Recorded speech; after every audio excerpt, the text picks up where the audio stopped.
Bismillahirrahmanirrahim. Assalamualaikum warahmatullahi wabarakatuh. Alhamdulillahilladzi an'ama 'alaina bi ni'matil imani wal islam. Wassalatu wassalamu ala sayyidil anam wa ala alihi wa ashabihil kiram. Subhanaka la ilma lana illa ma 'allamtana innaka antal alimul hakim wa tub 'alaina innaka antat tawwabur rahim.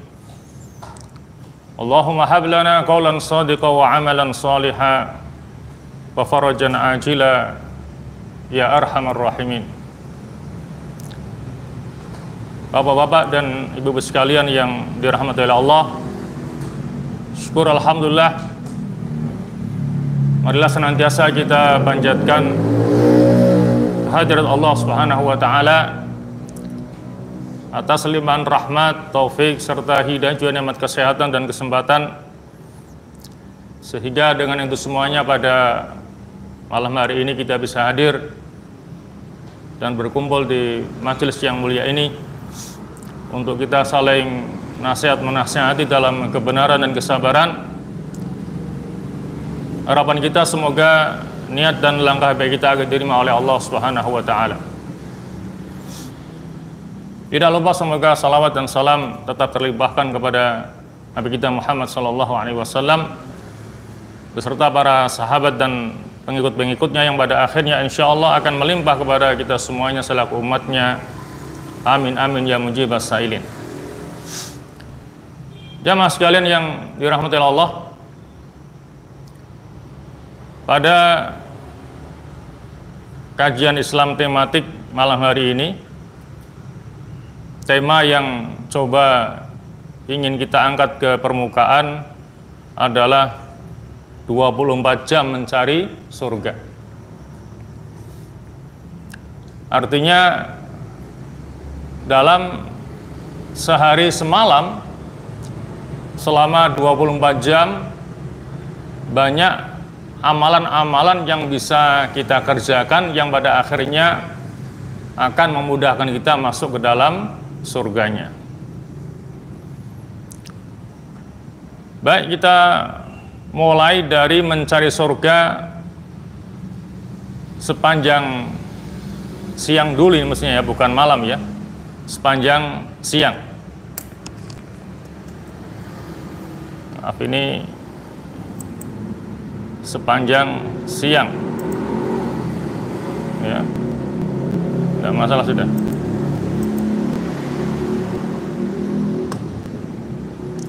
Diawali dari mencari surga pada waktu subuh. Dalam hal ini Allah Subhanahu wa taala berfirman dalam surah At-Takwir ayat 18, A'udzubillahi minasyaitonirrajim, was-subhi idza tanaffas.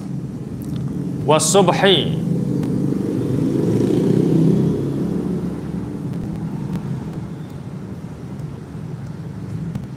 ya, was-subhi, demi waktu subuh, idza tanaffas, apabila fajarnya mulai menyingsing.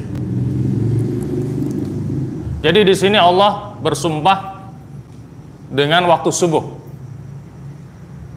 dan yang menjadi objek daripada sumpah Allah pastilah sesuatu yang istimewa. Dan di sini Allah bersumpah dengan waktu subuh, maka ini menunjukkan bahwa waktu subuh adalah waktu yang diistimewakan oleh Allah Subhanahu wa taala. Apa yang bisa kita perbuat pada waktu subuh? Tentu yang pertama adalah dengan melaksanakan sholat subuh berjamaah.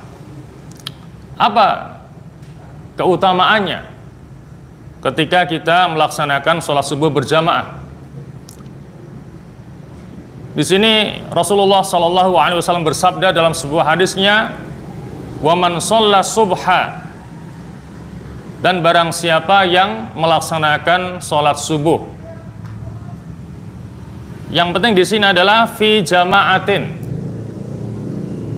dengan berjamaah, faka'annama shallal laila kullahu, maka seakan-akan dia sholat sepanjang malam. Maka adalah satu kerugian besar kalau kita tidak sholat subuh berjamaah. Kita kehilangan fadilah yang sangat besar, yaitu seakan-akan kita sholat sepanjang malam apabila kita bisa melaksanakan subuh dengan berjamaah. Dari Umarah bin Ru'aibah, dia berkata, saya telah mendengar Rasulullah Shallallahu Alaihi Wasallam bersabda, lan yalijan naro ahadun, seseorang tidak akan masuk ke dalam neraka. Di sini beliau menafikan dengan lan. Lan itu artinya tidak akan. Untuk menafikan selama-lamanya. Lan yalijan naro ahadun, seseorang tidak akan masuk ke dalam neraka sholat qabla tulu'i syamsi, yang sholat sebelum terbitnya matahari, yaitu sholat fajar, sholat subuh, wa qabla wurubiha, dan sebelum terbenamnya matahari, yaitu sholat asar. Ini menunjukkan keutamaan dua sholat, sholat subuh dan sholat asar. Karena jujur dua sholat ini yang paling berat untuk kita laksanakan. Sholat subuh pada saat kita lagi enak-enaknya tidur. Sementara waktu asar itu biasanya waktu capek-capeknya kita habis pulang kerja atau masih di perjalanan. Ya, makanya kedua sholat ini termasuk sholat yang berat dalam pelaksanaannya.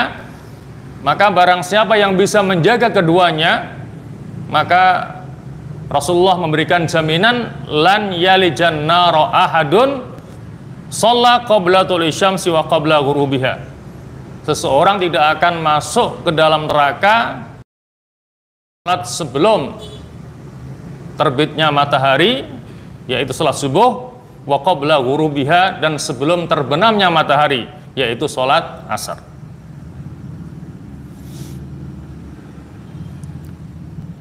Ada hadis yang lainnya yang sumbernya dari sahabat Anas bin Malik.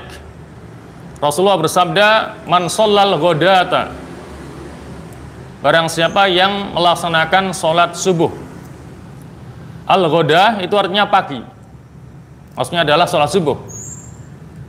Man shallal ghodata, barang siapa yang sholat subuh fi jama'atin, dengan berjamaah, tsumma qa'ada, kemudian dia duduk, yadhkurullaha, berzikir kepada Allah, hatta tatul asyamsu, sampai tsumma shalla rak'ataini, kemudian sholat 2 rakaat, kanat lahu ka ajri hajjatin wa umratin, maka dia akan mendapatkan pahala seperti pahalanya haji dan umrah.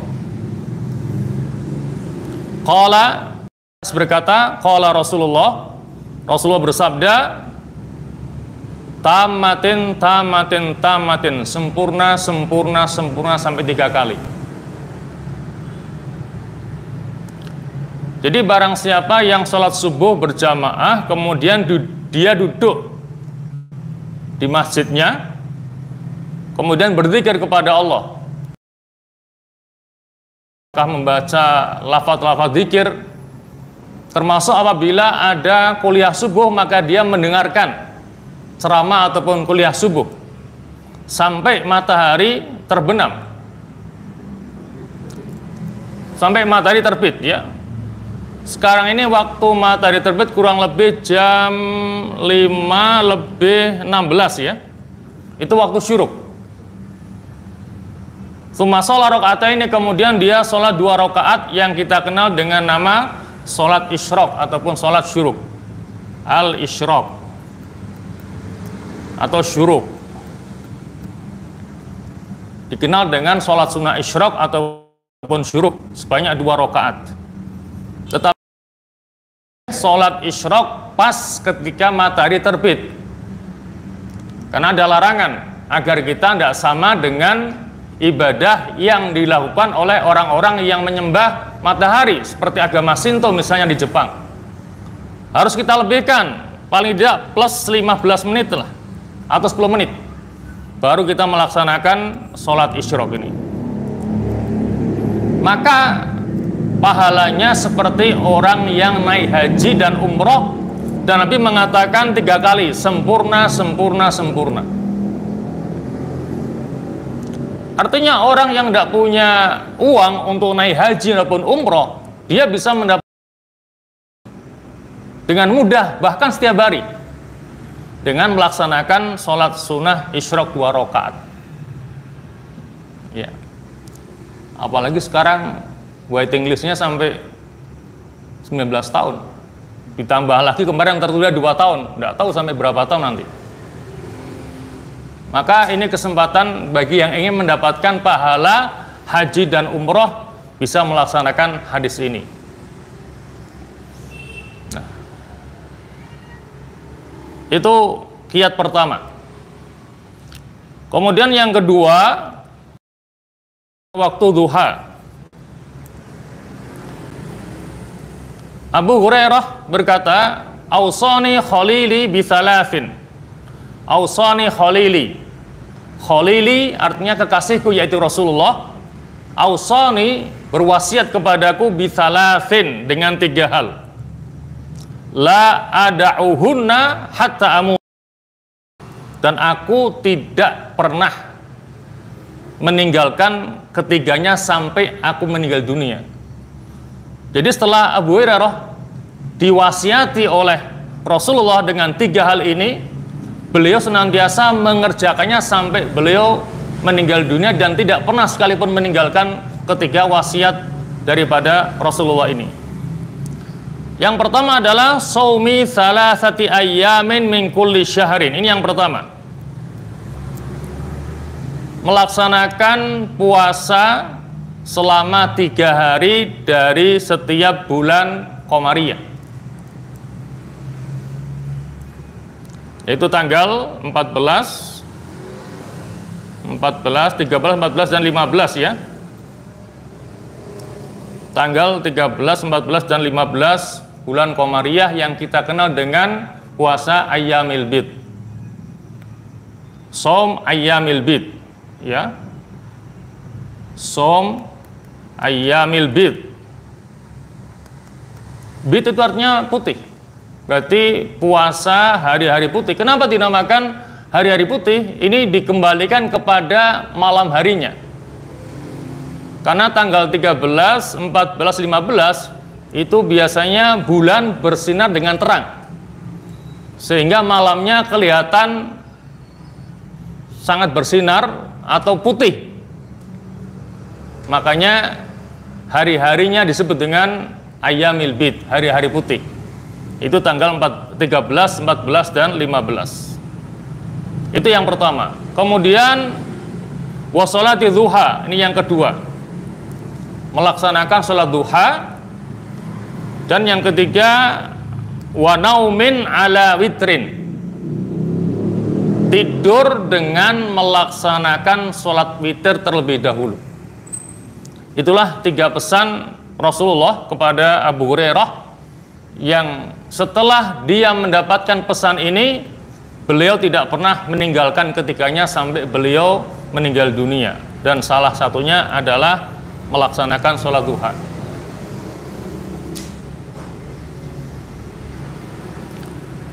Kemudian yang ketiga, mencari nafkah di siang hari, termasuk jalan menuju surga.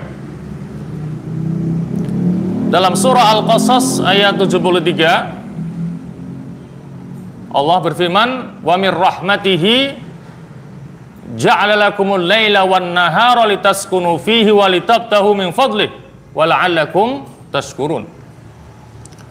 Wa mir rahmatihi, dan di antara rahmatnya dan di antara rahmat Allah, ja'ala lakum, dia menjadikan untuk kalian al-laila, malam, wan nahara, dan siang. Untuk apa? Litaskunu fihi, agar kalian bisa istirahat di dalamnya. Dhamirihi di sini kembalinya kepada al-lail, karena malam adalah waktu untuk istirahat. Kemudian walitabtagu min fadlihi, dan agar kalian bisa mencari sebagian di antara karunia Allah, yaitu pada waktu siang hari. Ya.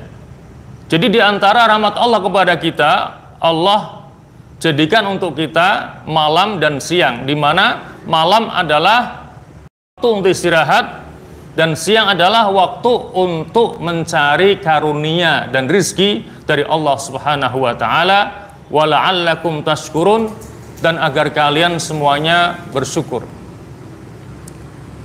Jadi pergantian siang dan malam hari itu diantara nikmat Allah Subhanahu wa ta'ala yang wajib kita syukur. Bagaimana jadinya kalau semuanya malam hari, tidak ada siang hari? Atau sebaliknya, siang terus tidak ada malamnya? Maka di sini Allah mengatur terjadinya pergantian siang dan malam. Allah jadikan malam untuk istirahat, siang untuk bekerja. Wala'allakum tashkurun, agar kita mensyukuri nikmat Allah yang besar ini. Jamaah sekalian yang dirahmati Allah, kemudian dalam surah Al-Furqan ayat 47 Allah menyatakan wa ja'alan nahara nusyura, dan Allah menjadikan siang itu untuk bangun berusaha, nusyura. Jadi siang hari itu adalah waktunya untuk bekerja dan berusaha mencari karunia dan rezeki dari Allah Subhanahu wa ta'ala. Dari Sa'ad bin Abi Waqqas, ia berkata, Rasulullah bersabda, antadara warasataka aghniya, antadara warasataka, engkau meninggalkan ahli warismu aghniya'a, dalam kondisi kaya atau berkecukupan, itu khairun, lebih baik, min antadarahum alatan, daripada engkau meninggalkan mereka dalam keadaan miskin atau tidak berkecukupan, sehingga yatakafafun nas, mereka harus minta-minta kepada manusia. Ini pentingnya kita bekerja dan berusaha agar kita bisa meninggalkan ahli waris kita dalam kondisi berkecukupan. Jangan sampai kita tinggalkan mereka dalam keadaan kekurangan sehingga pada akhirnya harus minta-minta kepada orang lain. Walasta tunfiqu nafaqatan, dan tidaklah kamu menafkahkan satu nafkah tabtaghi biha wajhallah, yang engkau niatkan karena Allah, illa ujirta biha, melainkan itu akan diganjar, akan dibalas oleh Allah Subhanahu wa ta'ala. Kelihatannya bekerja, mencari uang, tetapi kalau niatnya karena Allah untuk menafkahi keluarga, itu akan bernilai ibadah yang berpahala di sisi Allah Subhanahu wa ta'ala. Semua kembali kepada niatnya. Kam min amalin yutasawwaru min a'mali dunya fatasiru min a'malil akhirah bi husni niyyah. Berapa banyak amalan-amalan yang kelihatannya amalan dunia, mencari uang, bisa berubah menjadi amalan akhirat yang berpahala bi husni niyyah, manakala disertai dengan niat yang baik. Kita bekerja cari uang, niatnya lillahi ta'ala, agar bisa memberikan nafkah kepada keluarga, maka itu bernilai ibadah kepada Allah Subhanahu wa ta'ala.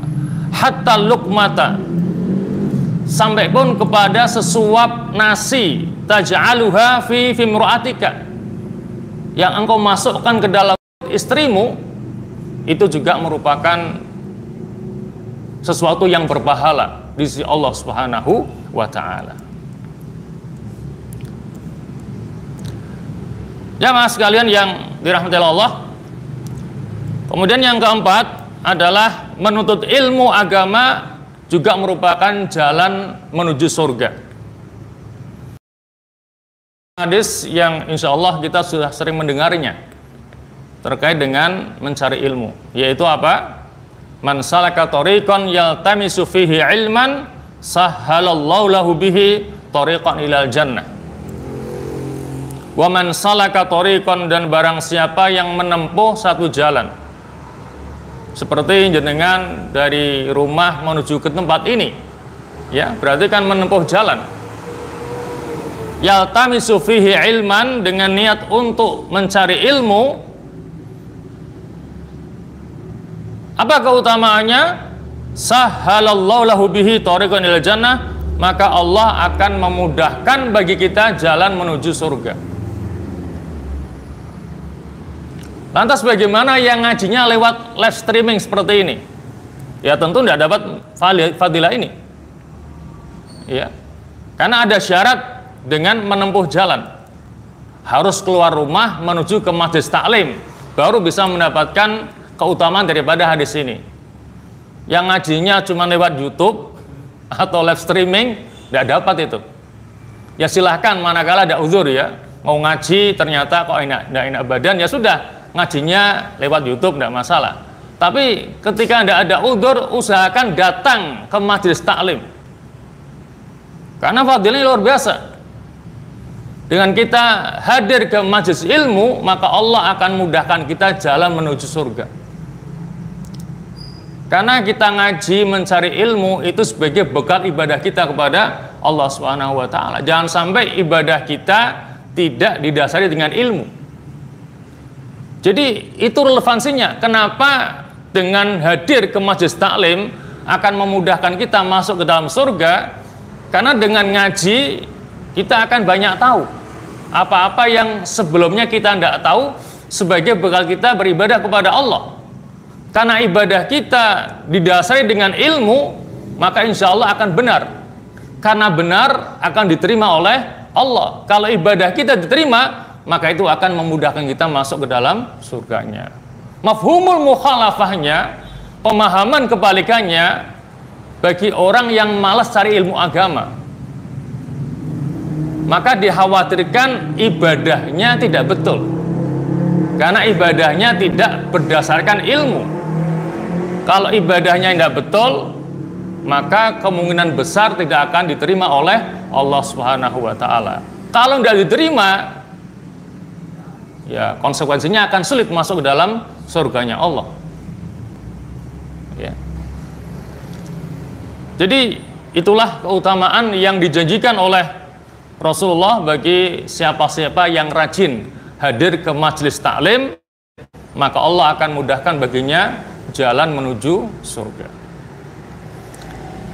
Dan hadir ke majelis taklim itu dibutuhkan adanya al-muwadzabah, kontinuitas, kesinambungan. Ya.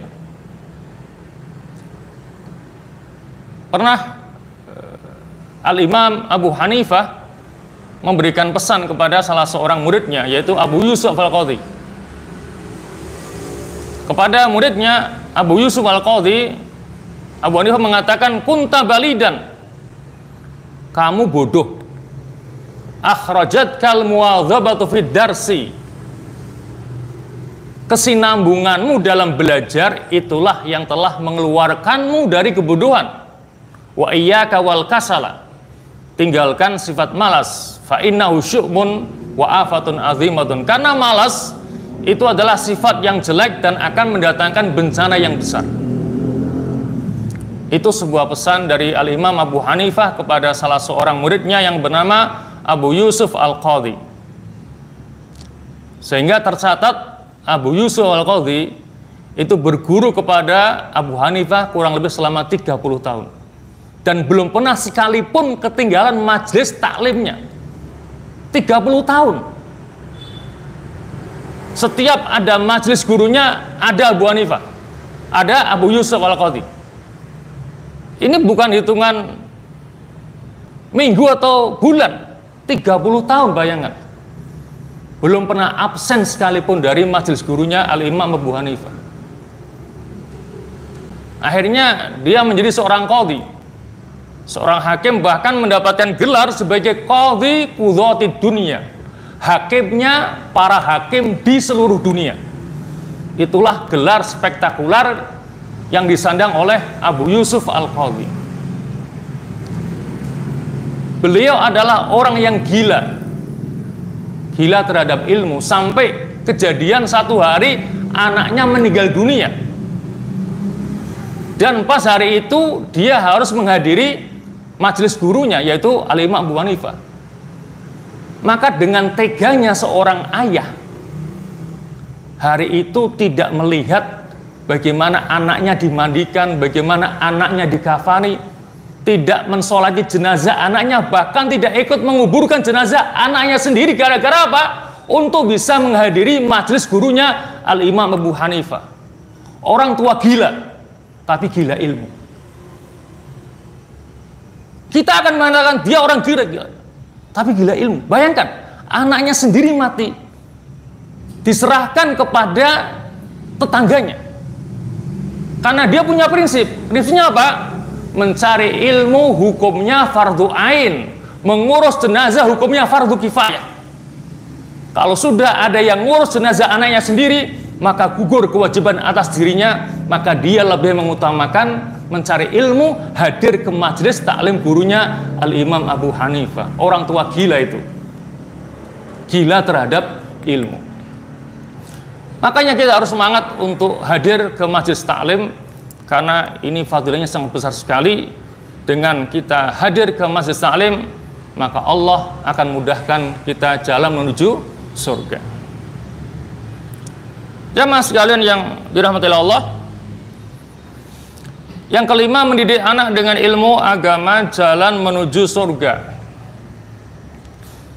Ya, maka ini merupakan kewajiban bagi para orang tua untuk mendidik dan membekali anaknya dengan pendidikan agama yang lebih dari sekedar cukup.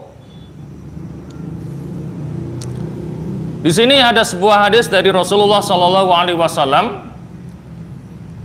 Beliau bersabda, man ala jariyataini, barang siapa yang menanggung nafkah untuk memberikan pendidikan untuk kedua anak perempuannya, kata Nabi, wa huwa al jannah, maka aku dan dia akan masuk ke dalam surga. Ya. Di sini ada keutamaan memberikan pendidikan kepada anak perempuan, karena nampaknya lebih sulit ya mendidik anak perempuan ini, karena kalau salah-salah kemudian dia bikin masalah, bisa di tengah keluarga. Maka bagi yang diamanai anak perempuan itu harus menjaganya dengan sebaik-baiknya dan memberikan pendidikan agama yang sebaik-baiknya. Dan inilah jaminan yang diberikan oleh Rasulullah SAW. Barang siapa yang memberikan nafkah untuk mendidik kedua anak perempuannya, maka kata Nabi, aku dan dia akan masuk ke dalam surga. Mengapa? Karena anak yang soleh dan solihah, setelah dididik oleh kedua orang tuanya dengan baik, tentu dia akan mendoakan kepada kedua orang tuanya. Dan Nabi telah bersabda, idza matal insan in qata'a amaluhu illa min thalathin. Ya. Apabila seseorang meninggal dunia, maka terputuslah amalnya illa min thalathin, ya, kecuali 3 hal. Yang pertama, shadaqatun jariyah, sedekah jariyah, wa ilmun yuntafa'u bihi, ilmu yang bermanfaat, kemudian wa waladun salihun yat'ulahu, dan anak soleh yang mendoakan kepada kedua orang tuanya. Jadi ada relevansi ya antara kedua hadis ini, karena ketika orang tua mendidik putra dan putrinya dengan sebaik-baiknya sehingga menjadi anak yang soleh dan soleha, maka dia akan senantiasa mendoakan kepada kedua orang tuanya, dan itu merupakan amalan yang tidak terputus pahalanya ketika orang sudah meninggal dunia. Dan salah satunya adalah anak soleh yang senantiasa mendoakan kepada orang tuanya. Jamaah sekalian yang dirahmati Allah, kemudian yang keenam, menunaikan sholat asar berjamaah juga akan memudahkan seseorang masuk ke dalam surga. Man sholla al-bardaini, barang siapa yang sholat pada 2 waktu dingin, maksudnya adalah subuh dan asar, dakhalal jannah, maka dia akan masuk ke dalam surga. Hadis ini juga menunjukkan akan keutamaan 2 sholat, yaitu sholat subuh dan sholat asar. Barang siapa yang bisa menjaganya dengan sebaik-baiknya, maka ada jaminan dia akan masuk ke dalam surga. Ya, man shalla al-bardaini dakhalal jannah. Sebagaimana yang tadi saya katakan, memang kedua sholat ini termasuk sholat yang cukup berat dalam pelaksanaannya. Subuh waktunya kita sedang enak-enaknya tidur, ya, sementara sore hari itu waktu capek-capeknya kita pulang kerja atau masih di perjalanan, ya, kadang kalau di kota besar sampai kadang hilang waktu sholat asarnya gara-gara apa? Kena macet, sehingga akhirnya hilang waktu sholat asarnya. Jadi termasuk 2 waktu sholat yang berat untuk melaksanakannya, sehingga barang siapa yang bisa menjaganya, ada jaminan dari Rasulullah, dia akan masuk ke dalam surga, ya. Man shalla al-bardaini dakhalal jannah. Jamaah sekalian yang dirahmati Allah. Kemudian yang ketujuh, sholat 5 waktu di masjid juga akan memudahkan seseorang masuk ke dalam surga. Man ghada ilal masjid waraha. Barang siapa yang pergi ke masjid baik di waktu pagi maupun waktu petang, ya. Ghada ini waktu pagi, roha ini pergi di waktu sore.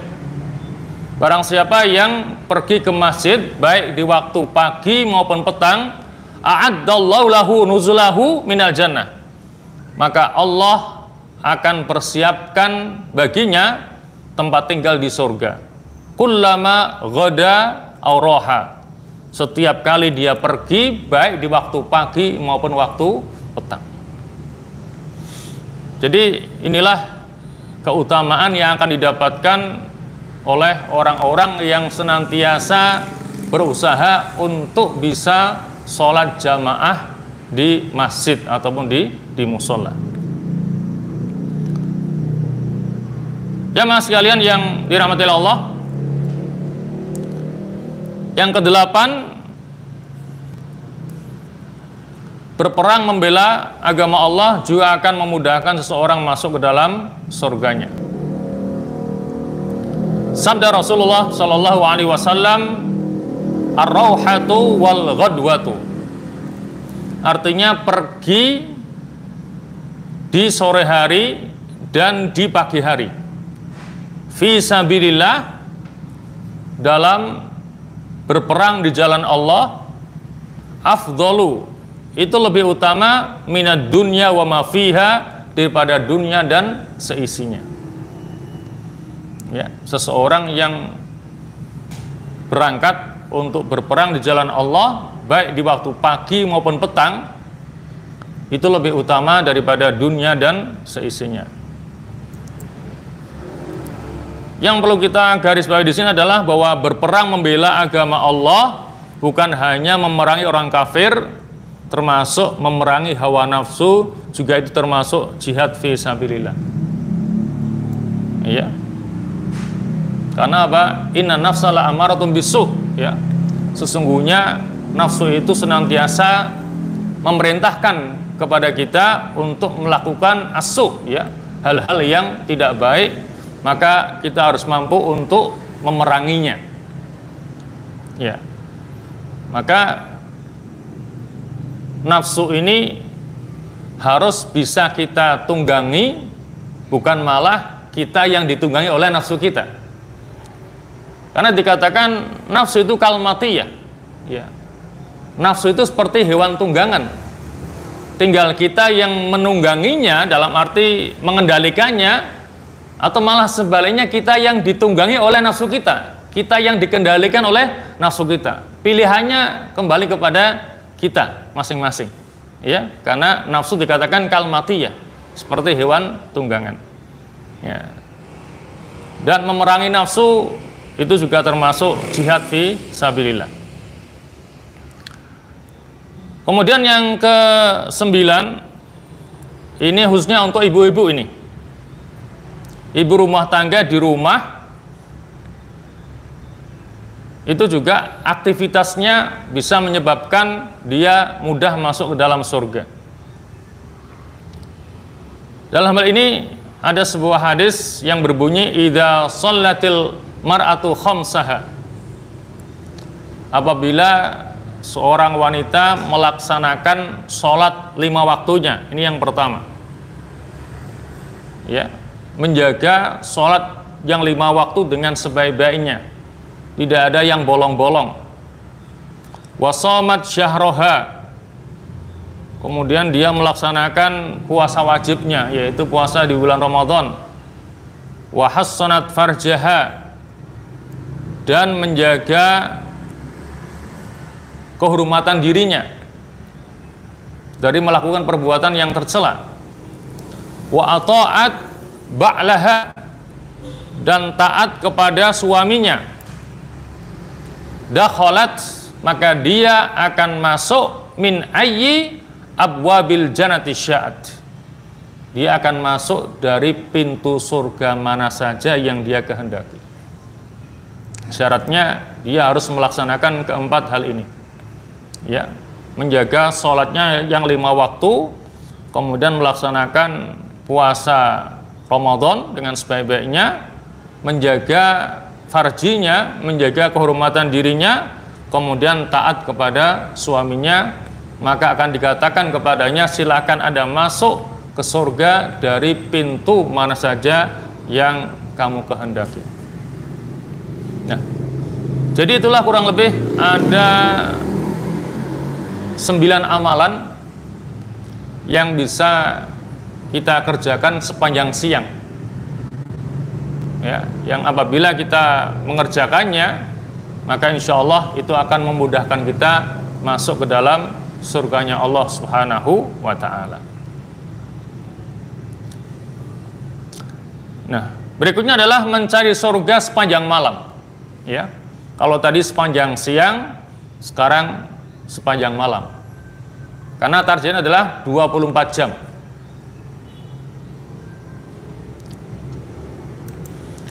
Dalam hal ini Allah berfirman dalam surah Al-Furqan ayat 47, wa huwallazi ja'ala lakumul laila libasa wan nauma subata. Dan dialah Allah yang menjadikan untukmu malam itu sebagai libasa, sebagai pakaian. Ya, malam sebagai pakaian, wan nauma subata, dan tidur untuk istirahat. Adapun cara mensyukuri waktu malam, di antaranya yang pertama adalah sholat isya berjamaah di masjid. Itu juga akan memudahkan seseorang masuk ke dalam surganya. Dalam sebuah hadis Rasulullah,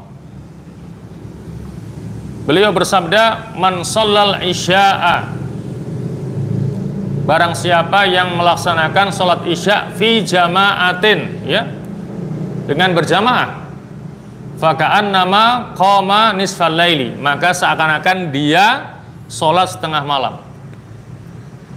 Jadi kalau sholat subuh berjamaah itu seperti sholat sepanjang malam, tapi kalau sholat isya berjamaah seperti sholat setengah malam.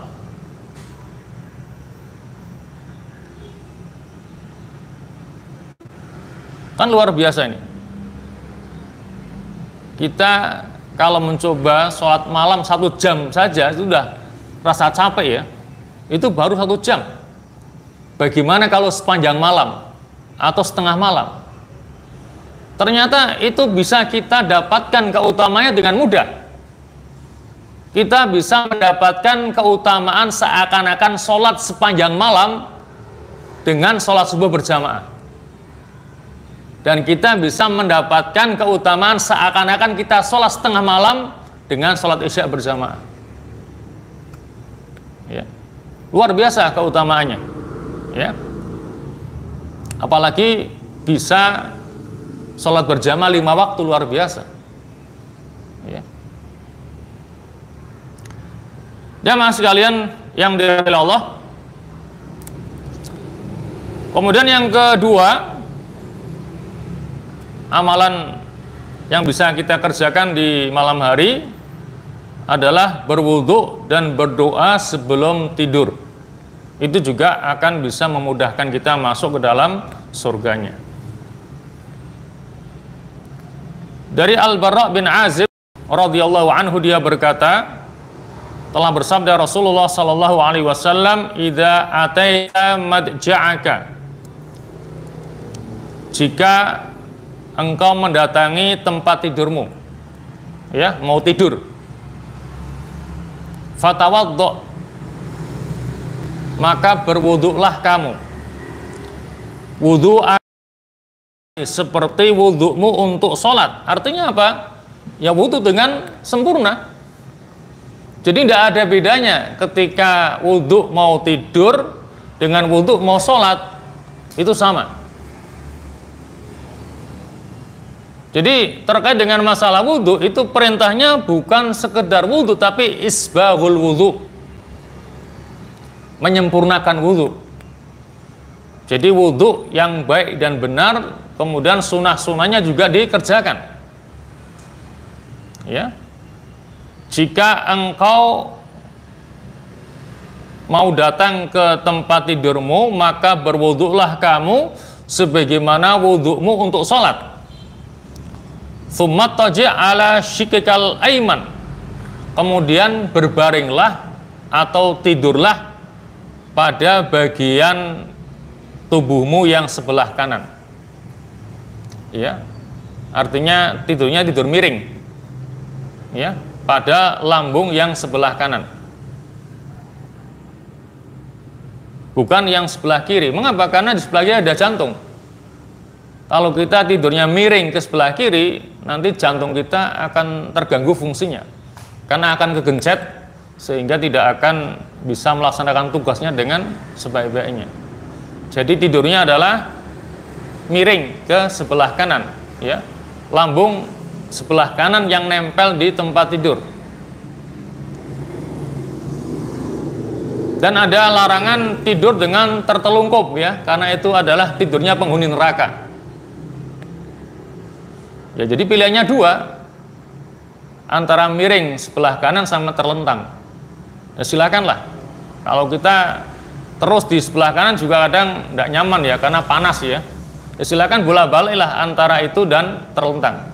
Jangan miring sebelah kiri, apalagi tertelungkup. Itu larangan, karena itu adalah tidurnya para penghuni neraka. Ya. Nah, setelah berbaring di lambungnya yang sebelah kanan, tsummakul, kemudian bacalah doa di bawah ini. Ini doanya, Allahumma aslamtu wajhi ilaika. Ya Allah, aku menyerahkan wajahku kepadamu. Allahumma aslamtu wajhi ilaika. Ya Allah, aku menyerahkan wajahku kepadamu. Ya, artinya bukan hanya wajahnya, tapi seluruhnya, ya. Ini yang dinamakan min dzikril juz wa iradatil kul. Menyebut sebagian, tapi yang dimaksudkan semuanya. Kalau kita katakan menyerahkan wajah kita, ya berarti semuanya, bukan wajah kita tok yang kita serahkan kepada Allah. Ya. Allahumma aslamtu wajhi ilaika. Ya Allah, aku serahkan wajahku kepadamu. Wa fawwadtu amri ilaika. Dan aku pasrahkan urusanku kepadamu. Ya, berarti kita bertawakal kepada Allah. Kita menyerahkan urusan kita kepada Allah. Kemudian wa alja'tu dhahri ilaika.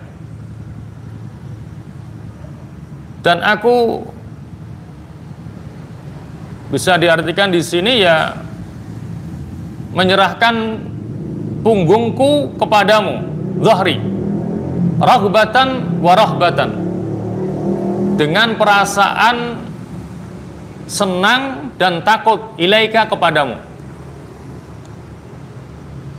La malja'a, ya, tidak ada tempat berlindung, wala manja minka, dan tidak ada tempat yang bisa menyelamatkan dari siksaanmu, illa ilaika, kecuali hanya kepada engkau ya Allah. Allahumma amantu bi kitabika ladzi anzalta, ya Allah, aku beriman kepada kitabmu yang telah engkau turunkan, yaitu Al-Quran. Wa bi nabiyyika ladzi arsalta, dan juga aku beriman kepada nabimu yang telah engkau utus, yaitu Nabi Muhammad. Jadi ini doanya sampai sini. Allahumma aslamtu wajhi ilaika wa fawwadtu amri ilaika wa alja'tu dhahri ilaika raghbatan wa rahbatan ilaik, la malja'a wa la manja minka illa ilaik. Allahumma amantu bi kitabika ladzi anzalta wa bi nabiyyika ladzi arsalta. Apa keutamaannya? Fa in mutta min lailatika, jika engkau meninggal pada malam hari itu,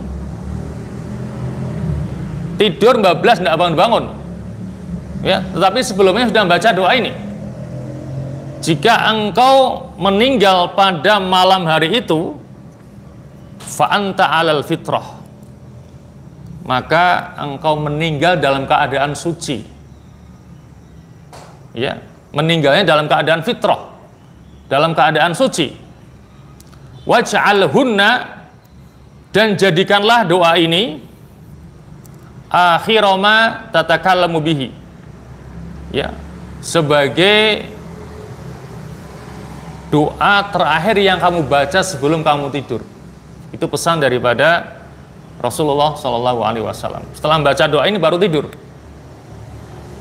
Ya, seandainya kita tidurnya bablas, tidak bangun lagi, maka Nabi mengatakan, maka Anda akan meninggal alal fitrah, meninggal dalam keadaan fitrah, meninggal dalam keadaan suci.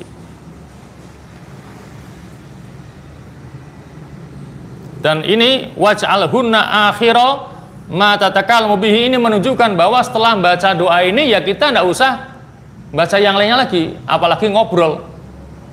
Selesai baca ya tidur. Karena pesan Nabi, jadikanlah doa ini sebagai yang terakhir kamu ucapkan. Setelah baca ini tidur, ya. Jangan setelah itu malah ngobrol sama temennya, ya enggak, ya. Jadikan itu adalah doa yang terakhir kamu baca sebelum engkau tidur. Jamaah sekalian yang dirahmati Allah. Kemudian yang keempat, mengumpuli atau menggauli istri itu juga termasuk hal yang akan memudahkan seorang masuk ke dalam surganya. Dalam hal ini para sahabat Rasulullah pernah bertanya kepadanya, "Ya Rasulullah, wahai Rasulullah, ayati ahaduna syahwatahu?" Apakah salah seorang di antara kami yang melampiaskan syahwatnya ataupun hasrat seksualnya, wa yakunu lahu fiha ajrun, dan dia mendapatkan pahala?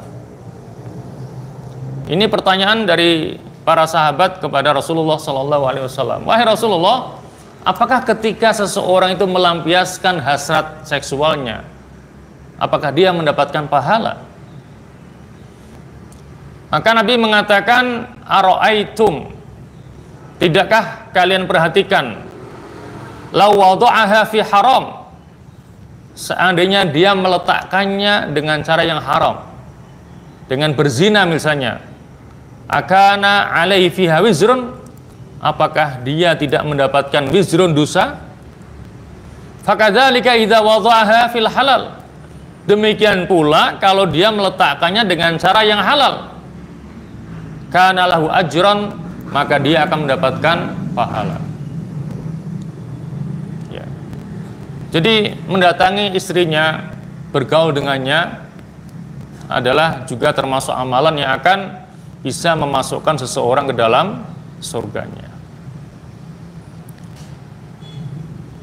Jamaah sekalian yang dirahmati Allah, kemudian yang kelima, dan ini merupakan amalan yang terakhir ya, yang bisa kita kerjakan di malam hari, yang akan memudahkan kita masuk ke dalam surganya, yaitu qiyamul lail, bangun malam.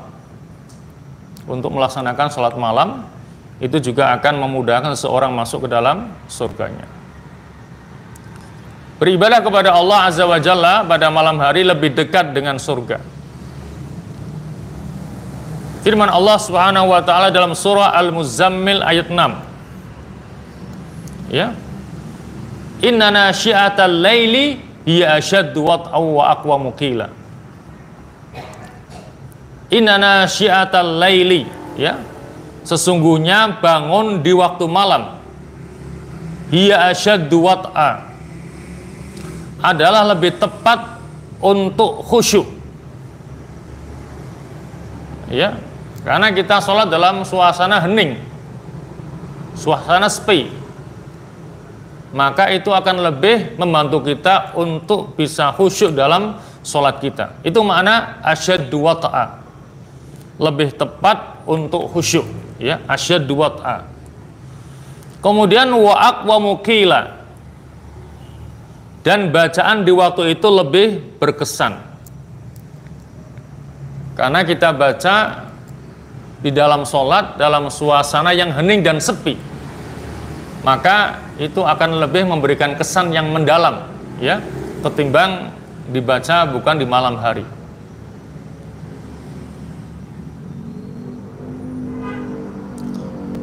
Dalam hal ini Rasulullah juga bersabda, yanzilu rabbuna tabaraka wa ta'ala kulla lailatin. Tuhan kita Allah Subhanahu wa taala yanzil, turun, kulla lailatin, setiap malam, ila samai dunya, ke langit dunia. Ya. Terkait dengan yanzil ini, ya kita maknai apa adanya. Kalau Rasulullah mengatakan bahwa Allah turun ke langit dunia setiap malam, ya artinya turun sesuai dengan keagungan dan kebesaran Allah Subhanahu wa taala. Tidak perlu kita takwil dengan makna yang macam-macam. Ya kalau pas, kalau enggak gimana? Kalau Nabi mengatakan Allah setiap malam turun ke langit bumi, ya maknanya turun. Artinya turun sesuai dengan keagungan dan kebesaran Allah Subhanahu wa taala. Kalau dikatakan Allah punya wajah, ya, tapi wajah yang sesuai dengan keagungan dan kebesaran Allah Subhanahu wa taala. Sama juga di sini. Ya. Allah setiap malam turun ke langit dunia. Hina yabqa thuluthul lail akhir, ya. Ketika waktu tersisa sepertiga malam yang terakhir. Ya, sekitar mulai dari jam 2 lah. Sepertiga malam yang terakhir sampai masuk waktu subuh. Yaqul, kemudian Allah mengatakan, man yad'uni, barang siapa yang berdoa kepadaku, fa astajibalah, maka aku akan mengabulkan doanya. Man yas'aluni, barang siapa meminta dariku, fa'u'tiyahu, maka aku akan memberikan kepadanya. Wa man yastaghfiruni, dan barang siapa yang minta ampun kepadaku, fa'aghfirullah, maka aku akan mengampuninya. Jadi Allah menawarkan 3 hal setiap malamnya pada sepertiga malam yang terakhir. siapa yang berdoa kepadaku pada waktu itu, maka aku akan kabulkan doanya.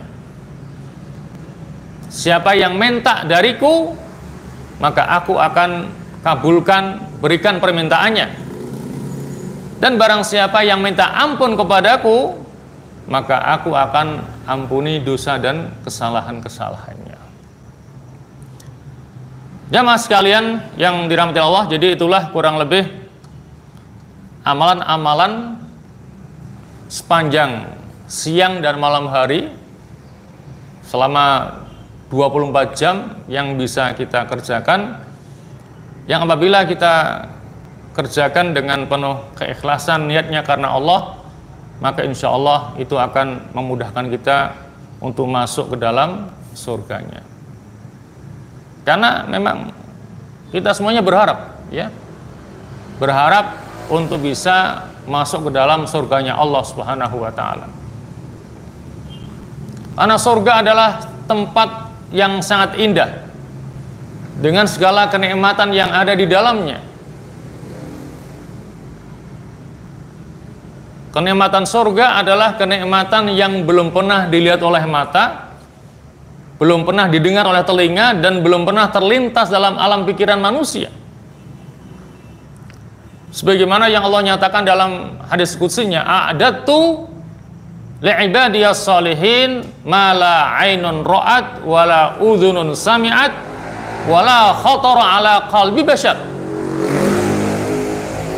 Aku telah siapkan untuk hamba-hambaku yang soleh kenikmatan yang belum pernah dilihat oleh mata, kenikmatan yang belum pernah didengar oleh telinga, dan kenikmatan yang belum pernah terlintas dalam alam pikiran manusia. Kalau kita menyangka surga itu seperti itu, bukan seperti itu. Seperti ini juga bukan seperti ini. Lantas bagaimana? Kita akan lihat dan rasakan hakikat surga kalau kita sudah masuk ke dalamnya. Baru kita bisa merasakan. Karena hakikat kenikmatan surga saat ini adalah kenikmatan yang masih disembunyikan oleh Allah Subhanahu wa Ta'ala. Meskipun sebagian nikmatnya telah dikabarkan oleh Rasulullah, tapi hakikatnya itu baru bisa kita lihat, baru kita rasakan kalau kita sudah masuk ke dalamnya. Dan ini sesuai dengan firman Allah, wa misdaqu dzalika qauluhu ta'ala, fala ta'lamu nafsum ma ukhfiya lahum min qurrati a'yunin jazaa'an bima kanu ya'malun. Maka jiwa ini tidak mengetahui kenikmatan yang disembunyikan untuk mereka, kenikmatan yang menyejukkan mata sebagai balasan terhadap apa yang telah mereka kerjakan. Itulah kenikmatan surga. Ya, jadi kenikmatan yang hakikatnya sementara ini masih disembunyikan oleh Allah dari kita, yang akan baru bisa kita lihat, yang akan baru bisa kita rasakan setelah kita bisa masuk ke dalamnya. Dan kenikmatan surga adalah kenikmatan yang sangat-sangat sempurna. Bagaimana tidak sempurna? Sehat yang tidak pernah sakit, hidup yang tidak pernah akan mati, muda yang tidak pernah akan tua, senang yang tidak pernah akan susah. Itulah kenikmatan sempurna yang ada dalam surga. Ya, sebagaimana sabda Rasulullah, wa yunadi munadin innalakum antasihhu fala tasqamu abada wa innalakum antahyaw fala tamutu abada wa innalakum antashibbu fala tahramu abada wa innalakum antan'amu fala tabtaisu abada. Nanti ada seruan yang menyeru kepada penghuni surga, sesungguhnya kalian akan sehat terus dan tidak pernah akan sakit untuk selama-lamanya. Sesungguhnya kalian akan hidup terus dan tidak pernah akan mati untuk selama-lamanya. Sesungguhnya kalian akan muda terus dan tidak pernah akan tua untuk selama-lamanya. Dan sesungguhnya kalian akan senang terus dan tidak pernah akan susah untuk selama-lamanya. Itulah kenikmatan surga, kenikmatan yang sempurna.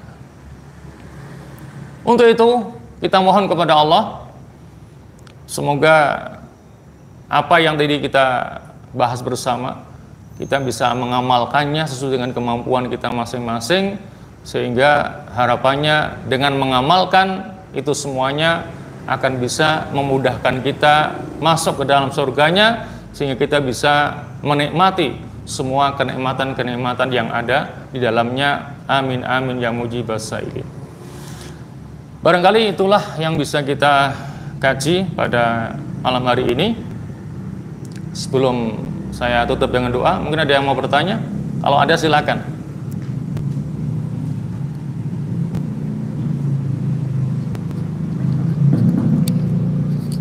Assalamualaikum warahmatullahi wabarakatuh. Waalaikumsalam warahmatullahi wabarakatuh. Pak Ustaz, mau nanya tadi masalah puasa Ayamul Bid.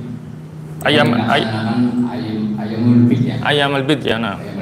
Ini kan dilaksanakan tanggal 13, 14, 15. Iya. 3 hari. Iya. Manakala biasanya di bulan Idul Adha. Ini tanggal 13-nya itu adalah tasrik. Padahal tasrik kan nggak boleh ya? Iya, nggak boleh. Berarti melaksanakan tanggal 14, 15 saja. Iya. Apakah dilaksanakan 14, 15 saja? Misalkan kami itu punya keyakinan Ayamul harus 3 hari. Misalkan 14, 15, yang 13 seolah-olah kita ganti 16-nya ini bisa atau enggak? Yang pertama itu.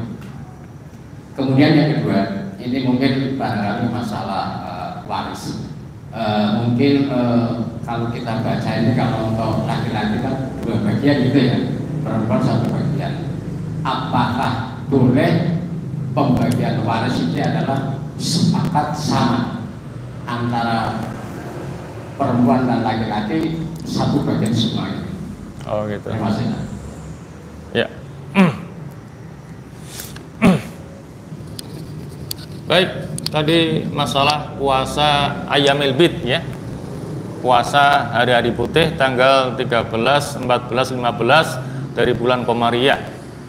Seandainya itu, mungkin saya sedikit menambahi, seandainya itu bersamaan dengan puasa sunnah yang lainnya, misalnya katakanlah ngepasnya hari Senin atau Kamis dan kita biasa melaksanakan puasa Senin Kamis, atau ngepasnya dengan hari Arafah, maka niatkan kedua-duanya, maka kita akan dapat pahala dua-duanya. Iya, karena sama-sama sunnahnya. Tapi kalau dengan wajib tidak boleh digabung, ya. Jadi kalau ngepasi Ayamil Bid kok hari Senin ataupun Kamis, kita biasa puasa Senin Kamis, kita niati dua-duanya, Ayamul Bid sama puasa Senin Kamis, sehingga kita mendapatkan pahala dua-duanya. Lantas bagaimana kalau kebiasaan puasa sunnah kita, Ayamul Bid ya, atau Senin Kamis, atau bahkan yang biasa puasa Daud ya, kemudian bertabrakan dengan hari-hari yang kita tidak boleh berpuasa di dalamnya, katakanlah pada hari raya atau ayam tasyrik ya berarti kita tidak boleh ya. Nah, kalau masalah digantinya dengan hari yang lain, nanti kan dikatakan misalnya kurang 1, kemudian diganti tanggal 16-nya, kok saya belum mendapatkan keterangan itu ya, karena yang namanya Ayamil Bid sesuai dengan hadisnya yaitu 13, 14, 15 ya. Ya sudah, tidak perlu diganti ya, karena kan tadi kan ngepasi bertabrakan dengan hari-hari yang kita tidak boleh puasa di dalamnya, ya sudah ya. Katakanlah yang tanggal 13-nya ngepasi dengan hari tasyrik, atau yang 15-nya, ya sudah, berarti kita cuma 2 hari ya, tidak perlu diganti dengan tanggal 16 atau tanggal yang lain ya. Kemudian masalah waris ya. Memang kadang ada semacam kesepakatan ya di tengah keluarga ya, dengan berbagai macam alasan lah ya, terutama untuk membantu yang perempuan katanya begitu, agar dibagi rata. Jangan 1:2 begitu. Menurut hemat kami, yang namanya hukum waris itu kan sudah ditentukan oleh Allah Subhanahu wa taala, dan itu kita tidak boleh mengotak-atiknya itu. Maka solusinya ya kita bagi dulu sesuai 1:2. Kemudian kita minta kerelaan. Ya, tapi tidak boleh maksa loh. Minta kerelaan dari semuanya setelah dibagi sesuai dengan hukum Islam, agar yang dapat lebih bisa membantu kepada yang dapatnya kurang. Tapi itu hanya permintaan, kita tidak boleh maksa itu, tidak boleh maksa. Ya silakan dilandasi dengan untuk membantu yang macam-macam, tidak masalah. Tapi hukum Allahnya itu tidak boleh kita rubah itu, tidak boleh langsung diputus pertama harus 1:1, tidak boleh. Ya, kita harus bagi sesuai hukum Allah, ya 2:1. Setelah itu ya mungkin yang dituakan di tengah keluarga bisa menghimbau ya kepada yang dapat lebih untuk bisa membantu yang kekurangan, tapi itu sifatnya himbauan, tidak boleh kita maksa. Mungkin itu yang bisa saya berikan jawabannya, Pak. Ya. Ada lagi yang lainnya? Enggak? Assalamualaikum warahmatullahi wabarakatuh. Waalaikumsalam. Ustaz, saya mau tanya, seandainya kita mau menghadiri majelis taklim, tahu ada kejadian mendadak, kita harus menolong orang lain. Mana yang harus didulukan, apa menghadiri majelis dengan tidak menolong orang lain, atau menolong orang lain tapi tidak menghadiri majelis? Iya. Terima kasih. Iya. Iya, mungkin kita ini kan levelnya belum sampai kepada tadi siapa? Abu Yusuf Al-Qadhi ya. Iya. Kita akan juga dituntut untuk apa? Hal-hal yang sifatnya sosial seperti membantu orang lain. Ya silakan aja untuk membantu orang lain dulu. Kalau masih ada cukup waktu ya kita bisa hadir. Yang penting kan sudah ada keniatan. Ya, sudah ada keniatan untuk datang ke Masjid Taklim. Siapa tahu di tengah perjalanan melihat ada kecelakaan, ya sudah ditolong dulu semampunya. Kalau masih ada waktu ya silakan datang ke masjid, sehingga nanti dapat pahala dua-duanya itu, pahala nolong orang dan juga pahala untuk hadir ke majelis taklim. Kalau waktunya masih cukup, kalau enggak ya mau dibilang apa? Iya. Ya, kembali kepada hadis innamal a'malu binniyat, ya. Segala amal tergantung kepada niatnya. Insya Allah kalau kita sudah ada keniatan dari rumah untuk cari ilmu, tapi karena ada hambatan, insya Allah kita sudah dicatat, ya, sebagai orang yang ingin mencari ilmu, dan insya Allah sudah mendapatkan pahalanya. Begitu Pak ya? Ya. Ada lagi yang lain? Ya silakan Pak. Waalaikumsalam warahmatullahi wabarakatuh. Jadi dikatakan kalau kita mau tidur, misalkan berwudu, Iya. terus kita setelah berwudu dibarengi dengan sholat witir, boleh nggak Pak? Yang pertama, yang kedua, kalau kita mau syukur wudu, dahulu mana Pak? Wudu dulu apa sholat witir dulu? Iya. Cukup. Iya. Baik. Ya, tadi kan termasuk 3 hal yang dipesankan oleh Rasulullah kepada sahabatnya ya, Abu Hurairah. Ya, salah satunya adalah melaksanakan sholat witir sebelum tidur malam kan begitu. Ya. Jadi kalau dengan terbiasa dengan sholat syukur wudhu ya tentunya sholat itu dulu, syukur wudhu, karena itu kan dilakukan habis wudhu langsung. Nah setelah itu baru sholat witirnya. Iya.